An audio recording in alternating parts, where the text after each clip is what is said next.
খুব দরকারি একটা প্রশ্ন। আত্মীয়তার সম্পর্ক রক্ষা করা সুন্নত না মুস্তাহাব? ফরজ। অনেকে জানেন না আত্মীয়তার সম্পর্ক রক্ষা করা কি ভাই? ফরজ। আত্মীয়তার সম্পর্ক ছিন্ন করা কি? হারাম। আত্মীয়তার সম্পর্ক ছিন্ন করা কি? অনেক হারাম আমরা জানি, কিন্তু এই হারামটা আমরা অনেকে জানি না। আত্মীয়র সাথে আপনি চিরতরের সম্পর্ক ছিন্ন করে ফেলছেন, কোনো যোগাযোগ নাই, একদম সম্পর্ক কাট করে ফেলছেন, আপনি হারামে লিপ্ত আছেন। এখন কথা হলো কারা আত্মীয়?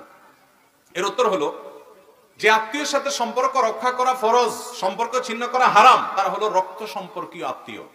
যাদের সাথে আপনার ব্লাডের সম্পর্ক আছে, রক্ত সম্পর্ক আছে, এই আত্মীয়ের মধ্যে এক নম্বরে চলে আসে বাপ এবং সন্তান, মা, বাপ মা এবং সন্তান। কারণ বাপ মার সাথে সন্তানের সম্পর্ক একেবারে সরাসরি রক্তে। এরপরে হলো ভাই বোন, তারপরে ভাতিজা ভাতিজি, তারপরে চাচা ফুফু, দাদা দাদি, এরা সব রক্ত সম্পর্কীয়। তারপরে মায়ের দিককার মা, খালা, মামু, তারাও মায়ের দিককার আত্মীয়। কিন্তু এক নম্বরের যাদের আত্মীয়তার সম্পর্ক আপনার সাথে সবচেয়ে বেশি, যাদের ব্লাডের সম্পর্ক আপনার সাথে একবারে প্রথম সারির, তারা হলো আপনার বাবার দিককার যারা আছেন, বাবা, চাচা, দাদা দাদি, ভাই বোন এবং মা বাপ, ভাতিজা ভাতিজি, এরা। আমাদের দেশে এই সমস্ত আত্মীয়দের সাথে বরং আরো লাগালাগি বেশি থাকে, ঠিক না বেঠিক? ওই দূরের কোথাকার কোন আত্মীয়, তার সাথে খুব দোস্তি। আমি এই জন্য বলি আত্মীয়তার তিনটা ক্লাস আছে ভাই। এক নম্বর ক্লাসের আত্মীয় হলো এই যাদের কথা বললাম, বাপ, ফুফু, চাচা, দাদা দাদি, ভাই বোন, ছেলে মেয়ে, ভাতিজা ভাতিজি, এরা।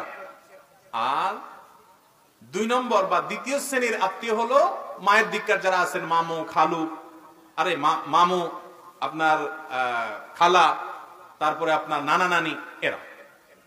আর তিন নম্বরের আত্মীয়, অর্থাৎ থার্ড ক্লাস আর কি, থার্ড ক্লাসটা বললাম না, তিন নম্বর হলো শ্বশুর বাড়ি। থার্ড ক্লাস বললে আরেক মুসিবত, মহিলারা রাগ হয়ে যাবে।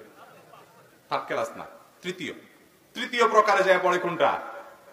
আর আমাদের দেশে ওইটা এখন কয় নম্বরের? এক নম্বরে। ভাইরা আমার, এটাও ঠিক যে যারা এক নম্বরের আত্মীয়, তারা অনেক সময় এত শত্রুতা করে যে দেখা যায় দুনিয়ার কেউ এত ক্ষতি করে না চাচারা যত ক্ষতি করে, দুনিয়ার কেউ এত শত্রুতা করে না ফুফুরা যত লেগে থাকে, এত শত্রুতা কেউ করে না ভাই যত লেগে থাকে। যদি কোনো আত্মীয় আপনার সাথে এরকম আচরণ করে, ও তো কপাল পোড়া, কারণ সে আত্মীয়কে